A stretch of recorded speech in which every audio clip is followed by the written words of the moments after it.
Hi friends, మీరు ఎప్పుడైనా ఆలోచించారా? మనం ఎంత కష్టపడి ఎడిటింగ్ చేశా కానీ ఆ ఎక్స్పోర్ట్ సెట్టింగ్స్ అనేవి తెలియకపోతే అది క్వాలిటీ అండ్ ప్రొఫెషనల్ గా అయితే ఉండదన్నమాట. అండ్ వాళ్ళ ఫైనల్ వీడియో కూడా స్పాయిల్ అయ్యే ఛాన్స్ అయితే ఉంది. అందుకే మనం ఈ వీడియోలో క్వాలిటీ కోసం ఒక 5 ఇంపార్టెంట్ సెట్టింగ్ గురించి అయితే తెలుసుకుందాం. వీడియో మధ్యలో ఒక చిన్న రిక్వెస్ట్ ఏంటంటే, గాయ్స్ చాలా మంది చూస్తున్నారు కానీ సపోర్ట్ అయితే చేయడం లేదు. సో మీకు కూడా తెలుసు కదా, మంది కొత్త ఛానల్ అనమాట.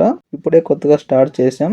సో మీ సపోర్ట్ లేనిది నేను ఏమీ చేయలేను. సో సబ్స్క్రైబ్ అయితే చేసుకోండి. సో గైస్, ఒకడైతే గుర్తుపెట్టుకోండి, మనం ఎడిట్ చేస్తున్నా లేక ఎక్స్పోర్ట్ చేస్తున్నా సెట్టింగ్స్ అనేవి చాలా ఇంపార్టెంట్ అనమాట. సో ఫస్ట్ సెట్టింగ్ వచ్చేసి రెజల్యూషన్ అనమాట. ఇది నార్మల్ గా యూట్యూబర్స్ కోసం కావచ్చు, లేకుంటే ఇన్స్టాగ్రామ్ కోసం కావచ్చు, లేకుంటే మీరు ఫ్రీలాన్సింగ్ చేస్తున్నా కావచ్చు. మినిమం 180p లో అయితే మనం ఎక్స్పోర్ట్ అయితే చేసుకోవచ్చు అనమాట. లేకుంటే చాలా మంది 4K కూడా రికమెండ్ అయితే చేస్తారు. అప్పుడే మీ వీడియోస్ అనేటివి చాలా వైరల్ అయ్యే ఛాన్స్ అయితే ఉంటుంది. సో గైస్, సెకండ్ వచ్చేసి ఫ్రేమ్ రేట్ అనమాట. ఇది నార్మల్ గా ఈ ఫ్రేమ్ రేట్స్ అనేటివి రెజల్యూషన్ బట్టి చేంజ్ అవుతూ ఉంటాయి అనమాట.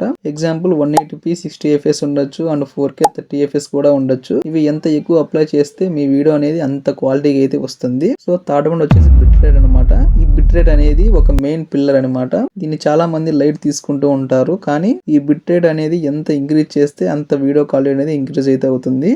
ఫోర్త్ వన్ వచ్చేసి HDR అండ్ ఫిల్టర్. ఎప్పుడైనా మీరు వీడియో ఎక్స్పోర్ట్ చేసే ముందు 1-2 సార్లు అయితే చెక్ చేసుకోండి. అండ్ కలర్ కరెక్ట్ గా వచ్చిందా, అండ్ సాచురేషన్ ఏమైనా ఎక్కువైనాయా అనేది చూసుకోండి.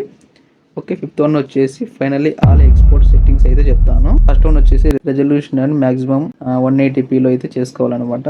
సెకండ్ వన్ వచ్చేసి ఫ్రేమ్ రేట్ అనమాట. జస్ట్ 30fps కానీ లేదంటే 60fps కానీ పెట్టడం మంచిది అనమాట. ఓకే, థర్డ్ వన్ వచ్చేసి బిట్ రేట్ అనమాట. బిట్ రేట్ క్వాలిటీగా ఉంటే వీడియో అనేది చాలా క్వాలిటీగా అయితే వస్తుంది అనమాట. ఫోర్త్ వన్ వచ్చేసి కలర్ గ్రేడింగ్ అనమాట. ఈ కలర్ గ్రేడింగ్ అనేది ఒక వీడియో అనేది చాలా ఇంపార్టెంట్ అనమాట. కావాలంటే కామెంట్ అయితే చేయండి, నేను ఫుల్ వీడియో చేస్తా కలర్ గ్రేడింగ్ మీద అయితే. ఓకే, మీకు ఫస్ట్ అయితే చెప్పాయి కదా, వీడియో లాస్ట్ లో బోనస్ అయితే చెప్తానని. ఆ బోనస్ ఏంటంటే, ఎక్స్పోర్ట్ అయ్యాక వీడియోని మీ వాట్సాప్ లో అండ్ ఇన్స్టాగ్రామ్ లో కానీ అప్లోడ్ చేయడానికి డైరెక్ట్ గా మీ గ్యాలరీ నుంచి అయితే ఒరిజినల్ ఫైల్ అయితే అప్లోడ్ చేయండి. అప్పుడైతే మీ వీడియో అనేది చాలా కంప్రెస్ అయితే అవ్వకుండా క్వాలిటీగా అయితే వస్తుంది అనమాట.